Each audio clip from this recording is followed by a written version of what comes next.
Halo, selamat datang. Hari ini kita bakal ngobrolin sesuatu yang fundamental banget soal pendidikan. Namanya deep learning atau pembelajaran mendalam. Dan ini bukan cuma sekedar metode baru loh, tapi bener-bener cara pandang yang beda total tentang gimana sih proses belajar itu seharusnya berjalan.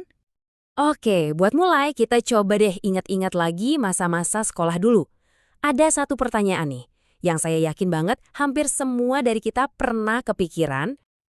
Yep, pertanyaan ini. Kapan ya saya bakal pakai ilmu ini? Beneran deh, kayaknya hampir semua murid pernah mikir gitu kan. Dan inilah inti masalahnya. Ada perasaan kayak ada jarak gitu antara yang kita pelajari di kelas sama kehidupan nyata di luar sana. Nyambung gak sih semua ini? Nah, jadi poin utamanya ya ini, rasa nggak nyambung tadi. Kalau pelajaran itu nggak ada konteksnya, nggak ada hubungannya sama hidup kita, ya jadi nggak relevan kan? Dan inilah tantangan besar yang mau dijawab sama konsep pembelajaran mendalam. Oke, cukup soal masalahnya. Sekarang kita pindah ke solusinya. Yuk kita bedah lebih dalam filosofi yang disebut pembelajaran mendalam ini. Nah, ini penting banget buat dicatat ya. Ini tuh bukan sekedar metode ngajar baru, kayak misalnya project-based learning.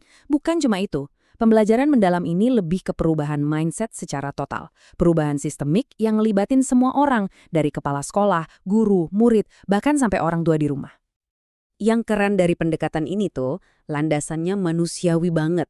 Semuanya dibangun di atas 3 prinsip yang kelihatannya simple, tapi wah, dalam banget. Apa aja itu? Yuk kita lihat satu persatu. Oke, jadi berkesadaran itu artinya murid jadi paham kenapa sih saya belajar ini dan gimana cara saya belajar paling efektif. Terus bermakna, ini soal gimana pelajaran itu nyambung sama kehidupan mereka, sama dunia di sekitar mereka.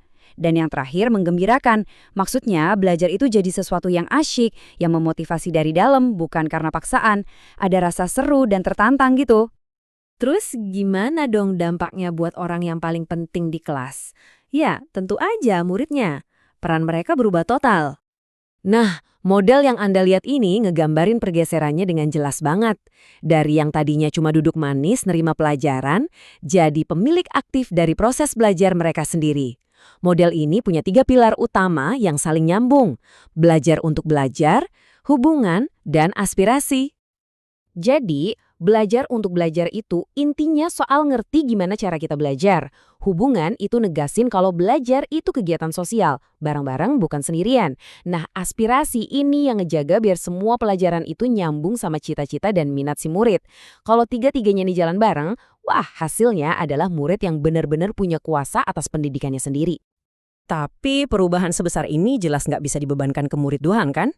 Ini juga mengubah peran semua orang di sekitar mereka. Pembelajaran mendalam itu ngebangun sebuah semacam jaringan pendukung yang kuat. Di sini semua orang punya peran baru yang penting banget. Yuk kita lihat lebih dekat siapa aja mereka. Ini bedanya krusial banget ya. Kalau fasilitator itu kan cuma bantu prosesnya biar jalan. Nah, aktivator itu dia proaktif merancang pengalaman belajarnya. Coba bayangin deh, daripada cuma nyuruh baca buku sejarah, seorang aktivator bakal bikin simulasi debat parlemen soal peristiwa itu. Jadi muridnya mikir kritis, berdebat, dan gurunya bisa bangun hubungan yang kuat sama tiap murid. Peran keluarga juga berubah, bukan lagi sekedar jadi polisi PR di rumah, tapi jadi mitra yang sesungguhnya. Kuncinya ada di komunikasi dua arah yang terbuka dan saling percaya antara rumah dan sekolah. Keluarga itu dianggap sebagai ahli tentang anak mereka sendiri loh. Dan yang terakhir, komunitas itu jadi ruang kelasnya. Dinding sekolah udah nggak jadi batas lagi. Belajar itu bisa di mana aja. Nyambung sama para ahli di luar sana, sama organisasi lokal, bahkan jaringan global. Inilah yang bikin belajar itu terasa otentik dan ya relevan banget. Oke.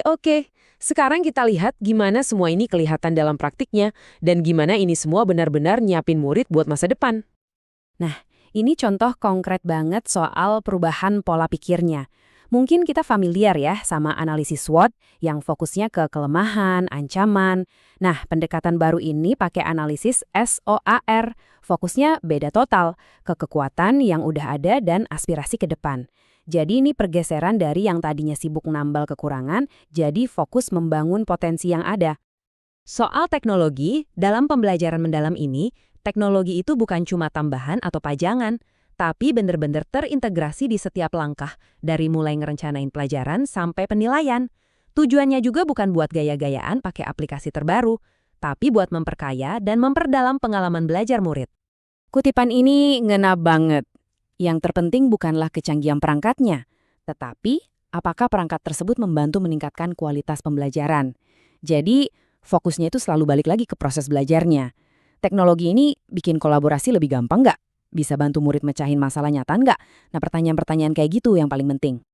Sebagai penutup, coba kita renungkan pertanyaan ini. Gimana kalau kita bisa membangun sekolah yang bukan cuma nyiapin murid untuk hidup, tapi sekolah itu adalah kehidupan itu sendiri?